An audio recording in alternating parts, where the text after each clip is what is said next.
C'est ma TV vous présente la chronique culturelle.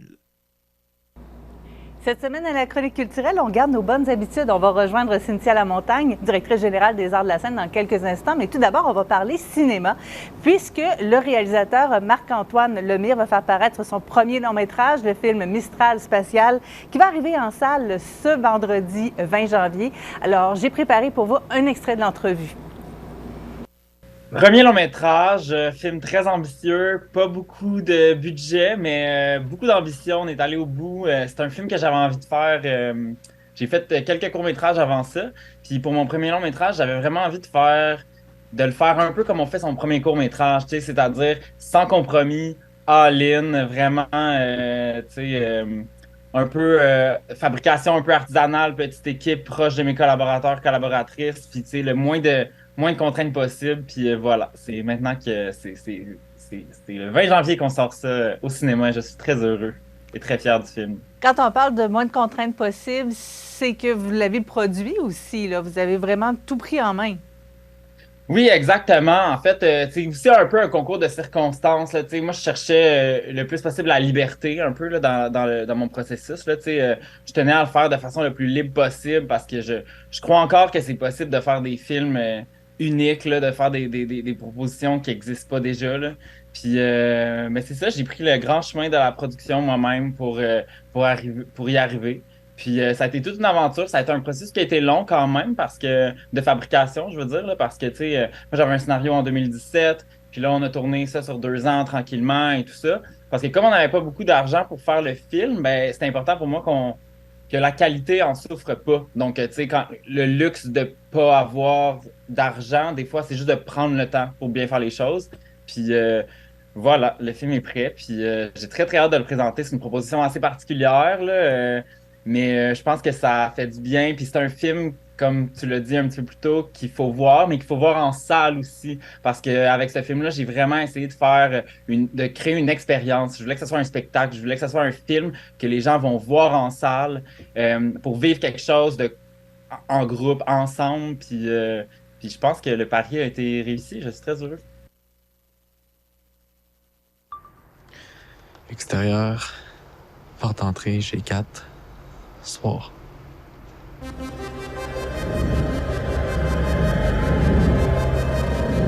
C'est quoi? J'ai aucune idée, moi non plus. C'est le soir où 4 m'a laissé. Mais c'est là que je l'ai entendu la première fois. Depuis le blackout. C'est ça pour vrai, là. Un son weird. C'est pas juste un son weird, là. Sam, c'est quand la dernière fois que t'as dormi? Tu sais, je sais à quel point elle est importante pour toi, 4, là. Toi, t'es crissement important aussi.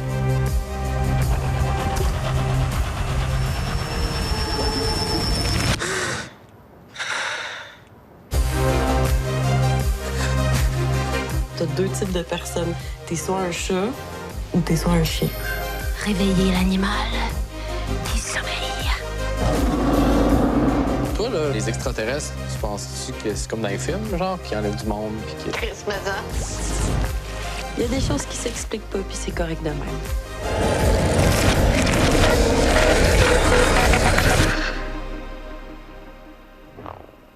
De long métrage, passons maintenant au court métrage, puisque le festival plein écran débute officiellement aujourd'hui. Alors, je me suis entretenue un peu plus tôt la semaine dernière avec Ariane Roy-Poirier. Elle est la directrice générale et la directrice de la programmation de l'événement. Je vous laisse l'écouter. Le Festival plein écran est de retour pour la 7e édition et pour en parler cette année, j'ai avec moi la directrice générale du festival, Ariane Roy-Poirier. Bonjour. Bonjour, merci beaucoup de me recevoir.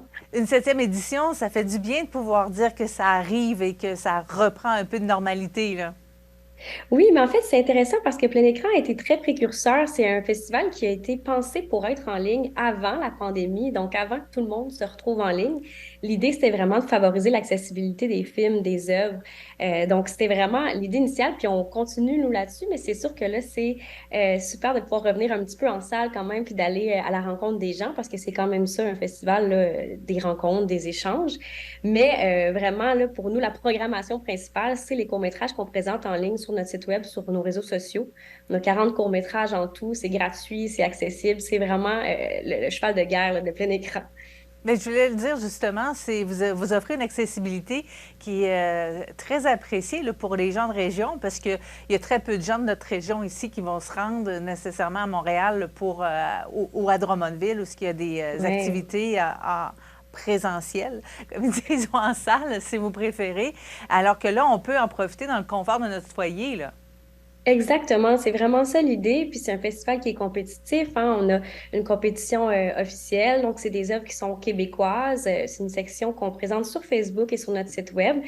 Donc c'est vraiment la crème, le meilleur des courts-métrages québécois qui sont accessibles partout dans le monde. C'est facile, c'est sur notre fil Facebook, c'est sur le site web et il n'y a pas besoin sur le site web, il n'y a pas besoin de s'identifier ou quoi que ce soit. Tu sais, c'est vraiment très, très accessible. Puis en effet, ça nous permet de dépasser les frontières. Tu sais, on peut être partout au Québec, mais même au monde avec les œuvres québécoises. Puis on a une section maintenant aussi sur Instagram. Donc, on a 8 films de la section impression qui se retrouvent sur Instagram et également sur notre site web, qui sont des films un peu plus audacieux avec des lignes un peu moins narratives. Donc, on va plus dans l'exploration sur Instagram.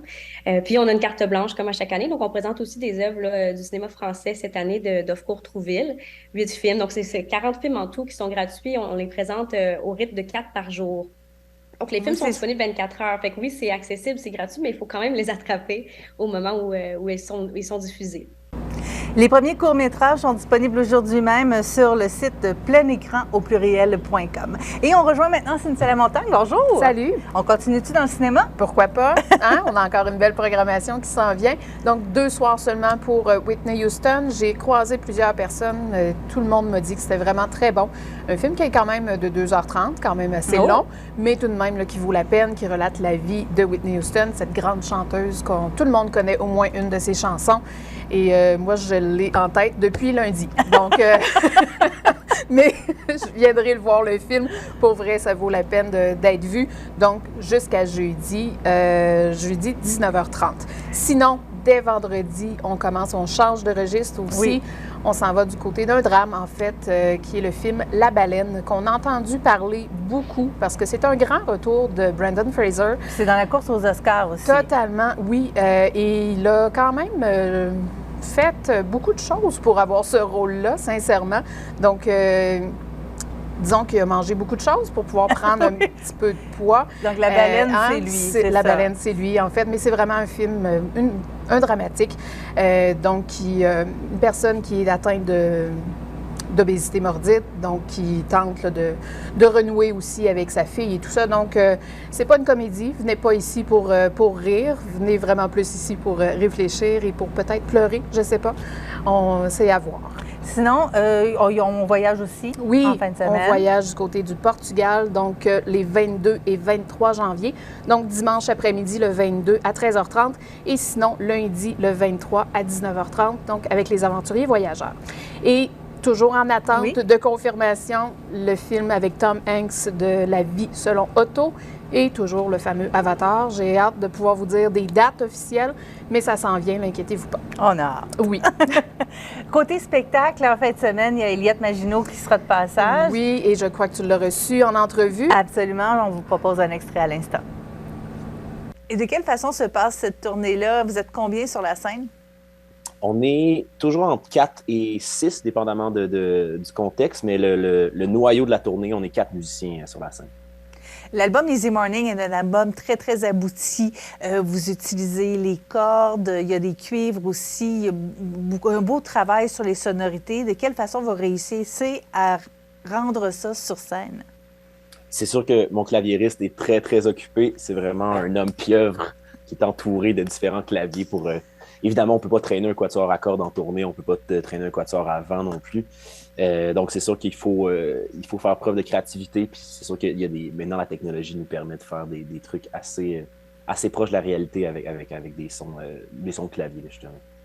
Donc, pour cet album-là, vous êtes allé vraiment dans des sonorités particulières. On sent certaines influences.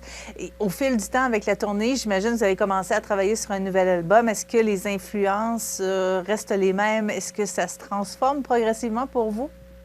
Ça se transforme très certainement. Je pense que c'est toujours un exercice délicat de continuer à évoluer dans son son, de continuer à peaufiner ces trucs, mais sans faire de rupture trop nette, pour éviter justement l'exercice de style, pour éviter que ça soit, bon, ça c'est son album World, ça c'est son album.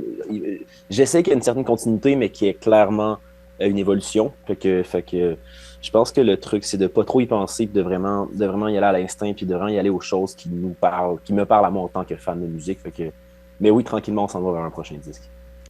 Les entrevues complètes d'Eliott Maginot, de Marc-Antoine Lemire et de Ariane Roy-Poirier sont disponibles sur le cmatv.ca ou encore sur la page Facebook de CMA-TV si vous avez envie de tout savoir.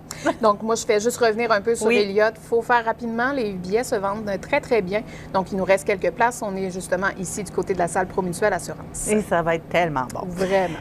Vendredi de la semaine prochaine, le 27 janvier, on y va en humour. On y va en humour, donc on va venir crier et rire vraiment beaucoup avec Thomas Levac.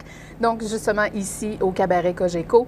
Belle soirée, donc on reprend nos soirées Rire en salle. C'était vraiment une belle façon de découvrir des nouveaux artistes, de nouveaux humoristes. Donc, spectacle, mélange de rodage et tout ça, mais vraiment très belle ambiance. Quand c'est ici, c'est tellement agréable. C'est très intime, très chaleureux. Les artistes adorent ça, être ici. Samedi, c'est encore de l'humour, mais là, on parle d'un artiste bien établi. Bien établi, donc Guy Nantel qui sera avec nous.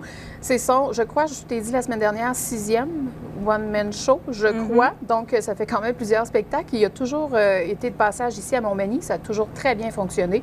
Donc, il nous raconte avec son petit côté humoristique, bien entendu, son aventure politique. Donc, à vous de voir, après avoir vu son spectacle, si vous auriez voter pour lui ou non, ou si ça vous tente encore de voter pour lui. C'est vrai, Cynthia, il est toujours passé par ici. Je me rappelle, dans mon jeune temps, on l'avait vu au défunt Centre civique. Oh mon Dieu! Ça fait quelques années de ça, parce que moi, le Centre civique, je n'ai pas connu ça. Et voilà, ça trahit mon âge. Voilà. Mais ça va être une grosse fin de semaine, la fin de semaine prochaine, parce que le dimanche après-midi, on se retrouve encore une fois du côté du Cabaret Cogeco. Effectivement. Donc, on revient au cabaret pour un autre style complètement. Donc, une artiste extraordinaire qui roule sa bosse depuis facilement 20 ans. Donc, Katia Rock qui sera ici pour présenter les chansons de son plus récent album. Donc, c'est une artiste autochtone, une voix très puissante, très chaleureuse, un mélange de rock, de folk et tout. Donc, je crois que tu vas la recevoir en entrevue prochainement. Absolument. Il ne faut pas oublier, c'est une artiste multidisciplinaire, donc attendez-vous à un spectacle là, qui vaut vraiment la peine d'être vu. Oui, aussi. Effectivement. Donc, ce sera ici, dans le Cabaret Cogeco, le dimanche, bien entendu. Sinon, rapidement, une autre grosse fin de semaine. Vraiment, là, ton début de février, c'est complètement fou. En fait, je dis à l'équipe que le mois de février, c'est le mois qui a le moins de jours, mais qui a toujours le plus de spectacles. C'est toujours comme ça. Donc, vendredi 3 février, on parle de Phil Roy. Phil Roy qui vient avec son deuxième spectacle qu'on avait reçu il y a quelques temps de ça pour son rodage, donc le spectacle Philou, qui revient, on le sait, c'est un éternel adolescent, mais là, il a quand même grandi dans son texte, dans ses écritures, sa maturité est vraiment là. Donc, il vient avec son deuxième spectacle. Et un autre qui n'a plus besoin de présentation. Donc, le lendemain, le 4 février, c'est Richard Séguin. C'est complet. C'est complet, et oui, mais il sera avec nous le 4 et le lendemain. Donc, un autre week-end de 3 spectacles. Dimanche, le 5 février, il faut vraiment se déplacer pour venir voir Lazy Legs. Donc, Luca, qui sera ici pour de la danse contemporaine. Il est hip-hop, oui, totalement. Donc, il a vraiment développé, lui, une spécialité de danser avec des béquilles parce que, bon, oui, il est handicapé, il y a toujours des béquilles avec lui pour se déplacer, mais il danse vraiment avec ça. C'est extraordinaire. C'est l'exemple parfait de persévérance. Il faut venir le voir. Et d'excellents danseurs. Totalement. Excellents danseurs. Totalement. Merci beaucoup, Cynthia. Ça me fait plaisir. Évidemment, on se retrouve la semaine prochaine. Oui. Et la semaine prochaine, je vais vous proposer une entrevue, comme on l'a dit déjà, avec l'auteure, compositrice et interprète Katia Rock. Alors, bonne semaine à vous.